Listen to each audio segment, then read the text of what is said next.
হজের গুরুত্ব ও ফজিলত। হজ ইসলামের অন্যতম রোকন ও ফরজ বিধান।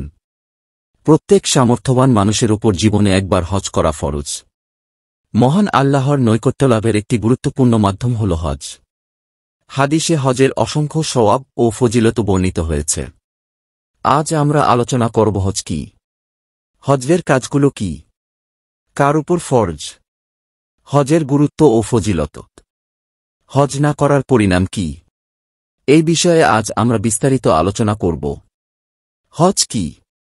হজ আরবি শব্দ। এর শাব্দিক অর্থ হল সংকল্প করা, সফর করা।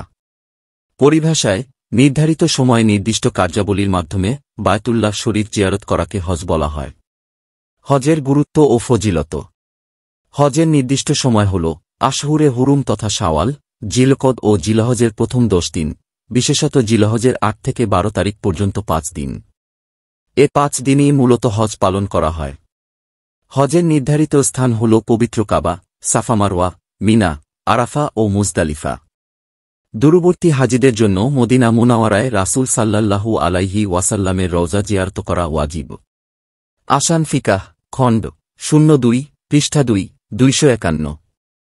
হজের কার্যাবলীর মধ্যে রয়েছে ইহরাম, তালবিয়া, তাওয়াফ ও সাই, অকুফে আরাফাহ, অকুফে মুজদালিফা, অকুফে মিনা, কঙ্কর নিক্ষেপ, দম ও কোরবানি, হলক ও কছর এবং জিয়ারতে মদিনা রওজাতুর রাসূল ইত্যাদি। হজের বিধান। হজ আল্লাহর ফরজ বিধান। ইরশাদ হয়েছে প্রত্যেক সামর্থ্যবান মানুষের উপর আল্লাহর জন্য বায়তুল্লাহর হজ করা ফরজ। সূরা আলে ইমরান, আয়াত নম্বর 97। রাসূল সাল্লাল্লাহু আলাইহি ওয়াসাল্লাম বলেন, লোক সকল, আল্লাহ তাআলা তোমাদের উপর হজ ফরজ করেছেন। আকরা ইবনে হাবিস রাদিয়াল্লাহু আনহু দাঁড়িয়ে বললেন, হে আল্লাহর রাসূল, এটা কি প্রত্যেক বছর ফরজ? উত্তরে রাসূল সাল্লাল্লাহু আলাইহি ওয়াসাল্লাম বললেন, আমি যদি হ্যাঁ বলতাম তবে ফরজ হয়ে যেত।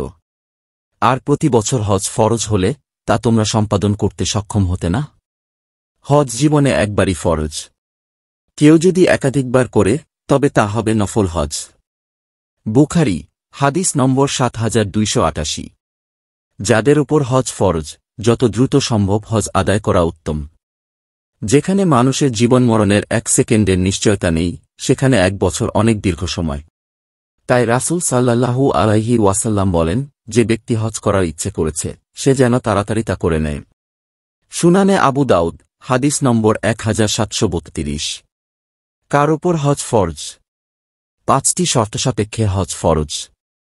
1. মুসলিম হওয়া। 2. আকল থাকা বা বিবেকবান হওয়া অর্থাৎ পাগল না হওয়া। 3. বালেগ বা প্রাপ্তবয়স্ক হওয়া। 4. আজাদ বা স্বাধীন হওয়া অর্থাৎ কারো গোলাম না হওয়া। এবং 5. দৈহিক ও আর্থিকভাবে সামর্থ্যবান হওয়া। তবে মহিলাদের ক্ষেত্রে আরেকটি শর্ত যুক্ত হবে, সেটি হল সঙ্গে মাহরাম যেসব পুরুষের সঙ্গে দেখা সাক্ষাৎ জায়েজ থাকা। হজের গুরুত্ব ও ফজিলত। স্মরণ রাখতে হবে, যাকাত ফরজ না হয়েও কারো ওপর হজ ফরজ হতে পারে। কেননা হজ ও যাকাতের মধ্যে বিশেষ পার্থক্য রয়েছে। যেমন যাকাতের সম্পর্ক নির্ধারিত নিসাবের সঙ্গে, হজের সম্পর্ক মক্কায় আসা যাওয়ার খরচের সঙ্গে। সুতরাং স্থাবর সম্পত্তির কিছু অংশ বিক্রি করে কেউ যদি হজ আদায় করতে সক্ষম হয় এবং হজ থেকে ফিরে এসে বাকি সম্পত্তি দিয়ে জীবিকা নির্বাহ করতে পারে, তাহলে তার উপর হজ ফরজ। একইভাবে ব্যবসায়ীর দোকানে যে পরিমাণ পণ্য আছে তার কিছু অংশ বিক্রি করলে যদি হজ করা সম্ভব হয় এবং ফিরে এসে যদি বাকি পণ্য দিয়ে জীবিকা নির্বাহ করা যায়, তাহলে তার উপরও হজ ফরজ। মুসলিম সমাজে একটি ভুল ধারণা প্রচলিত আছে, সেটি হল আগে মাতাপিতার হজ করাবে, পরে নিজের কথা চিন্তা করবে। এটি সঠিক নয়, বরং সামর্থ্য থাকলে তাদের নিয়ে একসঙ্গে হজ করবে। অন্যথায় আগে নিজের ফরজ আদায় করবে।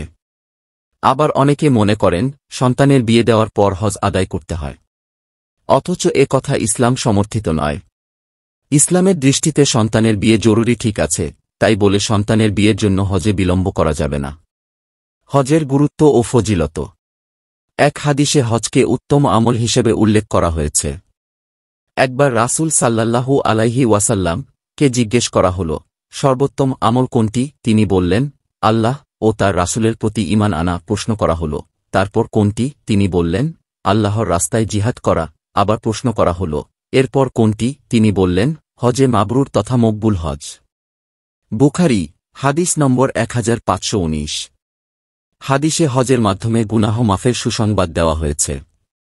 রাসূল সাল্লাল্লাহু আলাইহি ওয়াসাল্লাম বলেন, যে ব্যক্তি আল্লাহর সন্তুষ্টির উদ্দেশ্যে হজ করল এবং এ সময় অশ্লীল ও গুনাহের কাজ থেকে বিরত থাকল, সে নবজাতক শিশুর মতো নিষ্পাপ হয়ে ফিরে আসবে। বুখারী 1521। হজের বিনিময় জান্নাত। আবু হুরায়রা রাদিয়াল্লাহু আনহু হতে বর্ণিত, রাসূলুল্লাহ সাল্লাল্লাহু আলাইহি ওয়াসাল্লাম বলেন, এক উমরা আরেক উমরা পর্যন্ত মধ্যবর্তী সময়ের গুনাহর ক্ষতিপূরণ হয়ে যায়। আর হজে মাবরুরের প্রতিদান তো জান্নাত ছাড়া আর কিছুই নয়। সহিহ বুখারী হাদিস নম্বর 1773, সহিহ মুসলিম হাদিস নম্বর 1349। যেহেতু হজ আর্থিক ইবাদতের সাথে সম্পর্কিত, তাই অনেকে দরিদ্র হয়ে যাওয়ার আশঙ্কায় হজ পালন থেকে বিরত থাকে। অথচ হজ দারিদ্র্য বিমোচন করে। রাসূল সাল্লাল্লাহু আলাইহি ওয়াসাল্লাম বলেন, তোমরা হজ উমরা সঙ্গে সঙ্গে করো, কেননা এ দুটি দারিদ্র্য ও গুনাহ এভাবে দূর করে, যেভাবে হাপড় লোহা ও সোনারূপার ময়লা দূর করে। আর মকবুল হজের বিনিময় জান্নাত। সুনানে ইবনে মাজাহ হাদিস নম্বর 2887। অন্য এক হাদিসে হজের জন্য খরচকৃত সম্পদকে 700 গুণ পর্যন্ত বৃদ্ধি করে দেওয়ার কথা বলা হয়েছে। বুরাইদা রাদিয়াল্লাহু আনহু থেকে বর্ণিত, রাসূলুল্লাহ সাল্লাল্লাহু আলাইহি ওয়াসাল্লাম ইরশাদ করেছেন, হজের জন্য খরচ করা আল্লাহর রাস্তায় খরচ করার মতোই, যা সওয়াব 700 গুণ পর্যন্ত বৃদ্ধি পায়। এছাড়াও হজ ও উমরাহ পালনকারীকে আল্লাহর মেহমান বলা হয়েছে। আর এক্ষেত্রে মেহমানের সাথে তার আশানুরূপ আচরণ করা হবে। জাবির রাদিয়াল্লাহু আনহু বর্ণনা করেন, রাসূলুল্লাহ সাল্লাল্লাহু আলাইহি ওয়াসাল্লাম বলেছেন, হজ ও উমরাকারীরা আল্লাহর প্রতিনিধি দল। তারা দোয়া করলে তাদের দোয়া কবুল করা হয় এবং তারা কিছু চাইলে তাদের তা দেওয়া হয়। মুসনাদে বাজ্জার হাদিস নম্বর 1153। ফরজ হজ না করার পরিণাম। সামর্থ্য থাকার পরও হজ না করার পরিণাম ভয়াবহ। ফরজ হজ ত্যাগ করলে ইহুদি নাসারার মতো মৃত্যু হবে বলে হাদিসে সতর্ক করা হয়েছে। ওমর ইবনুল খাত্তাব রাদিয়াল্লাহু আনহু বলেন, যে ব্যক্তি হজ করার সামর্থ্য রাখে তবুও হজ করে না, সে ইহুদি হয়ে মৃত্যুবরণ করল কি খ্রিস্টান হয়ে, তার কোনো পরোয়া আল্লাহর নেই। আর কেউ যদি হজ অস্বীকার করে বা কোনো ধরনের অবহেলা প্রদর্শন করে তবে সে আল্লাহর জিম্মার বাইরে বলে বিবেচিত হবে। আল্লাহ তাআলা ইরশাদ করেছেন, মানুষের মধ্যে যারা সেখানে বায়তুল্লাহ পৌঁছার সামর্থ্য রাখে তাদের উপর আল্লাহর উদ্দেশ্যে এই গৃহের হজ করা ফরজ। আর কেউ যদি অস্বীকার করে তাহলে জেনে রাখা উচিত যে আল্লাহ তাআলা সৃষ্টিজগতের প্রতি মুখাপেক্ষী নন। সূরা আলে ইমরান আয়াত নম্বর 97। এছাড়াও হাদিসে কুদসিতে মহান আল্লাহ তাআলা হজ না করার পরিণতি সম্পর্কে বলেছেন, যে বান্দাকে আমি দৈহিক সুস্থতা দিয়েছি এবং আর্থিক প্রাচুর্য দান করেছি, অতঃপর গরিমসি করে তার 5 বছর অতিবাহিত হয়ে যায় অথচ আমার দিকে হজব্রত পালন করতে আগমন করে না, সে অবশ্যই বঞ্চিত। ইবনে হিব্বান হাদিস নম্বর 3703। আল্লাহ তাআলা মুসলিম উম্মাহর সামর্থ্যবানদের হজের গুরুত্ব সম্পর্কে সঠিক উপলব্ধি দান করুন। আর্থিকভাবে অক্ষম হজ প্রত্যাশীদের সক্ষমতা দান করুন এবং মকবুল হজ নসিব করুন। আমিন।